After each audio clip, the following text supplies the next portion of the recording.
जय हिंद। नमस्कार। आज है 28 अगस्त 2025 और आज के प्रमुख सैनिक समाचार इस छोटे से वीडियो के माध्यम से जानेंगे।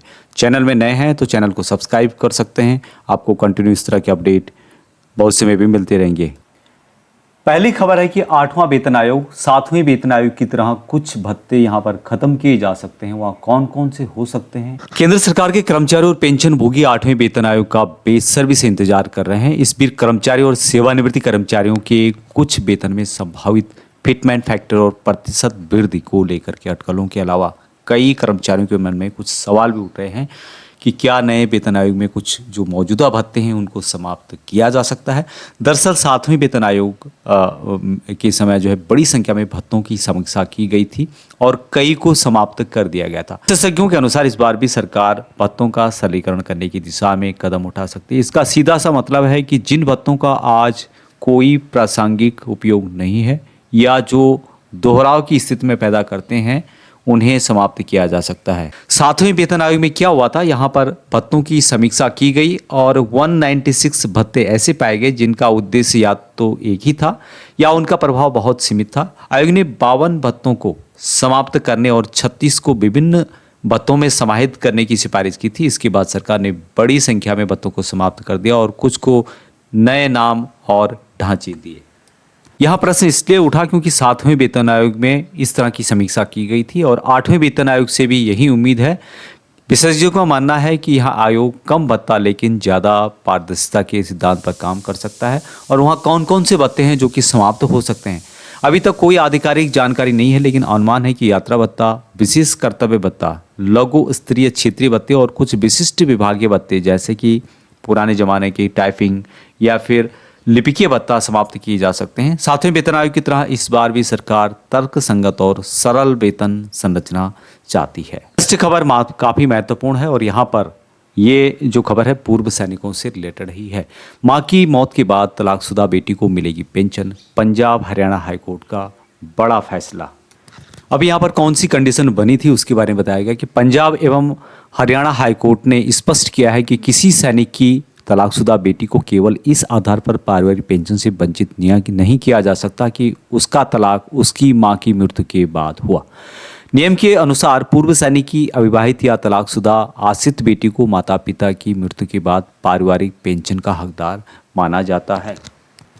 अब यहाँ पर बताया गया है कि जस्टिस हरसिमरन सिंह सेट्टी और जस्टिस विकास सूरी की खंडपीठ ने आदेश केंद्र सरकार की उस याचिका को खारिज करते हुए दिया जिसमें आर्म्ड फोर्स ट्रिब्यूनल यानी कि एएफटी चंडीगढ़ के आदेश को चुनौती दी गई थी। एएफटी ने 26 जुलाई 2023 को रीता शर्मा को उनकी मां मोतिया देवी की मृत्यु के बाद आश्रित पेंशन देने का आदेश दिया था। लेकिन यहाँ पर क्या होता है कि केंद्र बीच में आ जाता है और केंद्र इसका विरोध करता है। यहाँ पर बताया गया है कि रीता शर्मा के पिता 30 अक्टूबर 1946 को सेना से भर्ती हुए थे और 17 मई 1965 को सेवा से मुक्त किए गए थे। उन्हें विकलांगता पेंशन भी मिल रही थी। उनकी मृत्यु 14 फरवरी 1986 को हुई। इसके बाद उनकी पत्नी मोतिया देवी को पारिवारिक पेंशन दी गई, लेकिन उनकी मृत्यु 10 अगस्त 2005 को हो गई। इसके बाद रीता शर्मा ने तलाकशुदा और आश्रित बेटी के आधार पर पेंशन पर दावा किया। केंद्र सरकार का तर्क था कि चूंकि रीता का जो तलाक है वह 12 दिसंबर 2006 को हुआ, यानी कि मां की मृत्यु के बाद, इसलिए उसे पेंशन का अधिकार नहीं है। हाईकोर्ट ने पाया कि 1999 से ही रीता शर्मा अपने पति से अलग रह रही थी और पूरी तरह मां पर आश्रित थी। आगे यहाँ पर अदालत ने कहा कि जब रीता शर्मा अपनी मां मोतिया देवी पर जीवित रहते हुए आश्रित थी तो केवल इस आधार पर उन्हें पेंशन से वंचित नहीं किया जा सकता कि तलाक का आदेश मां की मृत्यु के बाद पारित हुआ। इस प्रकार हाईकोर्ट ने जो ट्रिब्यूनल का आदेश है एएफटी का उसको बरकरार रखते हुए केंद्र सरकार की यहाँ पर याचिका जो है उसको खारिज कर दिया।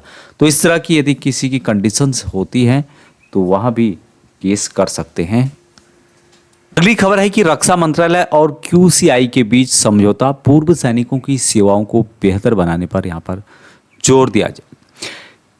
खबर में बताया गया कि रक्षा मंत्रालय के अधीन डिपार्टमेंट ऑफ एक्सेसमेंट वेलफेयर यानी कि डीएसडब्ल्यू ने मंगलवार को क्वालिटी काउंसिल ऑफ इंडिया के साथ एक महत्वपूर्ण समझौते पर हस्ताक्षर किया और इस पहल का उद्देश्य देश के 63 लाख से अधिक पूर्व सैनिकों और उनके आश्रितों को पेंशन, स्वास्थ्य सेवाएं, पुनर्वास और कल्याण योजनाओं को बेहतर ढंग से उपलब्ध कराना है। रक्षा मंत्रालय की ओर से जारी बयान के मुताबिक इस समझौते के तहत QCI यानी कि क्वालिटी ऑफ इंडिया और DESW यानी कि department of access and welfare को डिजिटल मूल्यांकन, प्रभाव आकलन और प्रमाण आधारित नीतिगत सुझाव देने में मदद करेगा। इसके बदले DSW QCI को जरूरी डेटा एक्सेस जो है उपलब्ध कराएगा और राज्य सरकारों, जिला सैनिक बोर्डों, सशस्त्र बल मुख्यालयों और मान्यता प्राप्त अस्पतालों के साथ बेहतर समन्वय स्थापित करेगा। अभी आगे इसमें बताया गया कि इस तरह से न केवल पूर्व सैनिकों के लिए स्वास्थ्य सेवाओं की गुणवत्ता मजबूत होगी, साथ ही उन्हें पुनर्योजन और उद्यमिता के अवसरों में भी वृद्धि होगी। इसके अलावा राज्य और जिला सैनिक बोर्डों की संस्थागत संरचना को और अधिक सशक्त किया जाएगा। अभी यहाँ पर ये बात कर रहे हैं QCI के साथ जो DSW का जो MOU साइन हुआ है, लेकिन KSB जो वेबसाइट है कब से डेट पड़ी है, कब से उस पर कोई काम नहीं हो रहा है, ये भी सरकार को सोचना चाहिए। कम से कम उसी को फिलहाल ठीक कर दे। बाद में जो ये यहाँ पर बात की गई है कि डिजिटल प्लेटफॉर्म, आर्टिफिशियल इंटेलिजेंस का प्रयोग किया जाएगा, इसका समन्वय ढंग से किया जाएगा, वो तो बात की बात है। लेकिन अभी बहुत सारे इश्यूज ऐसे हैं जिनको कि तुरंत सॉल्व करने की आवश्यकता है। अगली खबर है कि रायबरेली से खबर है कि रक्षा कर्मी व पूर्व सैनिकों को मिलेगी कानूनी सहायता। यहाँ पर बताया गया कि रायबरेली रक्षा कर्मी और पूर्व सैनिकों को विविध सेवा मुहैया कराने के लिए बृहस्पतिवार को जिला सैनिक कल्याण एवं पुनर्वास कार्यालय में लीगल सर्विस क्लिनिक का शुभारंभ हुआ है। यहाँ किसके अंतर्गत हुआ है? नालसा के अंतर्गत। नालसा क्या है?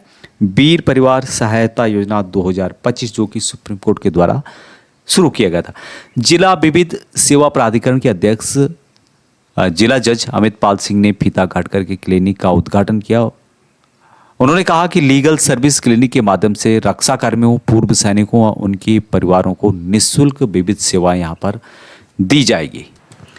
अगली खबर, तेलंगाना के मुख्य न्यायाधीश ने पूर्व सैनिकों के लिए कानूनी सहायता क्लिनिक का यहाँ पर उद्घाटन किया है। ये खबर भी हैदराबाद से है कि तेलंगाना उच्च न्यायालय के मुख्य न्यायाधीश अपरेश कुमार ने मंगलवार को दूर दराज के क्षेत्रों में काम करने वाले सैनिकों, उनके परिवारों और पूर्व सैनिकों को आश्वासन दिया कि कानूनी सेवा प्राधिकरण विभिन्न क्षेत्रों में उनके सामने आने वाली समस्याओं को हल करने का प्रयास करेगी। ये भी नालसा के अंतर्गत ही है। सैनिकों, पूर्व सैनिकों, उनके परिवारों को विशेष रूप से 8 कानूनी सहायता क्लिनिकों का वर्चुअल उद्घाटन करने के बाद सैनिक कल्याण और कानूनी सेवा प्राधिकरणों को संबोधित करते हुए मुख्य न्यायाधीश ने कहा कि वहाँ इन नए कानूनी सहायता क्लिनिकों के माध्यम से उनकी समस्याओं का समाधान सुनिश्चित करेंगे, चाहे वहाँ नागरिक विवाद हो या कोई अन्य मुद्दा हो। मुख्य न्यायाधीश ने कहा कि आपको अदालतों के चक्कर काटने की जरूरत नहीं है, हम मुद्दे सुलझा लेंगे, बस हमें सूचित कर दीजिए, यही काफ़ी है। अभी तेलंगाना में कम से कम 2 यहाँ पर क्लिनिक जो है स्थापित किए जा चुके हैं। नई क्लिनिकों के साथ कुल मिलाकर के 10 यहाँ पर संख्या हो गई है पुराने मिलाकर के, और उन्होंने कहा कि हम जल्द ही राज्य के सभी जिलों में ऐसे क्लिनिक स्थापित करेंगे। तो ये बड़ी अच्छी बात है कि यहाँ पर पूर्व सैनिकों को जमीन विवाद है या अन्य जो भी विवाद है, नागरिक विवाद हो, अन्य मुद्दे हो, उनको सुलझाया जाएगा और फ्री ऑफ कॉस्ट नालसा के अंतर्गत ये सहायता दी जाएगी।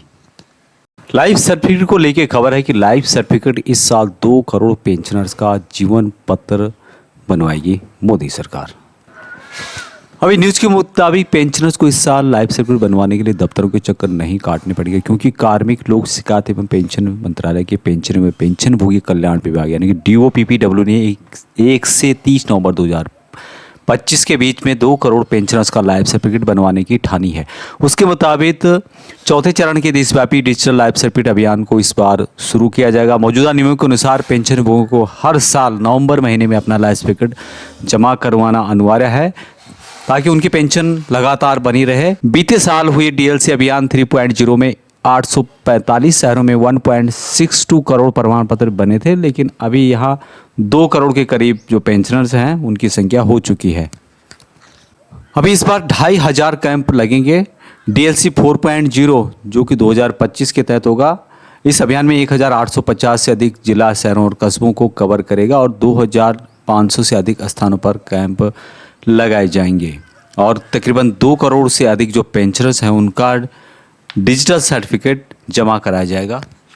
बैंक के साथ दूसरी संस्थाएं भी इस बार प्रमाण पत्र बनाने में मदद करेगी। बैंक तो हमेशा जुड़ा ही रहता है। उसके अलावा जो इंडिया पोस्ट पेमेंट बैंक हो गया, पेंशनर्स वेलफेयर एसोसिएशन, रक्षा लेखा महानियंत्रक, दूरसंचार विभाग, भारतीय रेलवे, डाक विभाग, कर्मचारी भविष्य निधि संगठन और इलेक्ट्रॉनिक एवं सूचना प्रौद्योगिकी मंत्रालय भी इसमें शामिल होंगे।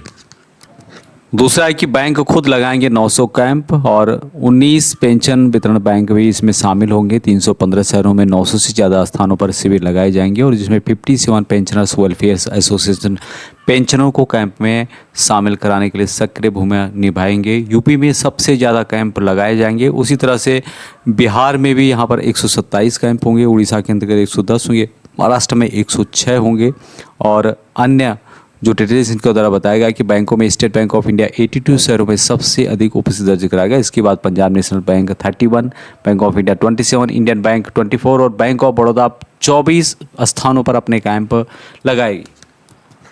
नेक्स्ट अपडेट पूर्व सैनिकों के जॉब से रिलेटेड है और यहाँ पर बताया गया है जो कि कीर्तिलाल कालिदास ज्वेलर्स है, इनके द्वारा पूर्व सैनिकों के लिए वैकेंसी निकाली गई। यहाँ पर वेलफेयर और फैसिलिटीज़ आपको अच्छी खासी दी जा रही है, जिसमें कि 40,000 पर मंथ के हिसाब से सैलरी दिया जाएगा, ईयरली इंक्रीमेंट दिया जाएगा, दीपावली बोनस भी दिया जाएगा, इंश्योरेंस 2.5 लाख तक दिया जाएगा, यूनिफॉर्म होगा जो कि सफारी सूट आपको पर डे 3 दिए जाएंगे।